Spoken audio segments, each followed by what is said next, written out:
মঙ্গলবার সিও দপ্তরে আসার কথা ছিল বিরোধী দলনেতা শুভেন্দু অধিকারীর, তবে তার আসার আগেই উত্তপ্ত হয়ে ওঠে সেখানকার পরিস্থিতি। বিএলও অধিকার রক্ষা মঞ্চের ডাকে এদিন বিক্ষোভে অংশ নেন একাধিক কর্মী। তাদের মূল দাবি, বিএলওদের অধিকার ও নিরাপত্তা নিশ্চিত করতে অবিলম্বে পদক্ষেপ নিতে হবে। জানা গিয়েছে, বিক্ষোভ চলাকালীন সিইও অফিসের মূল গেটে তালা ঝোলানো হয়। তারপর পরিস্থিতি সামাল দিতে ঘটনাস্থলে পৌঁছায় প্রশাসন। বিক্ষোভে জেরে কিছু সময়ের জন্য গোটা সিইও চত্বরে উত্তেজনা ছড়ায়। যাদের কাছে ডকুমেন্ট রয়েছে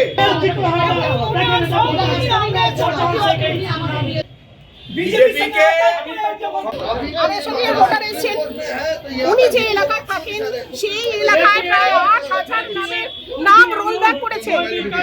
৮,০০০ নাম রোল ব্যাক করেছে। উনি যে এরিয়া থেকে এসেছেন ৮,০০০ জনের নাম রোল ব্যাক করেছে।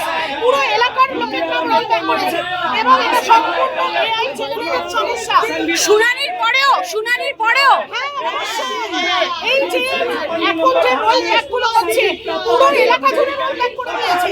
ওনার যে নামটা এসছে, মানে যেভাবে ওর নামটা রোল ব্যাক করেছে সেই নামটা এমন একটা নাম এসছে যে কোনো নথিতে ওর কোনো নাম নেই।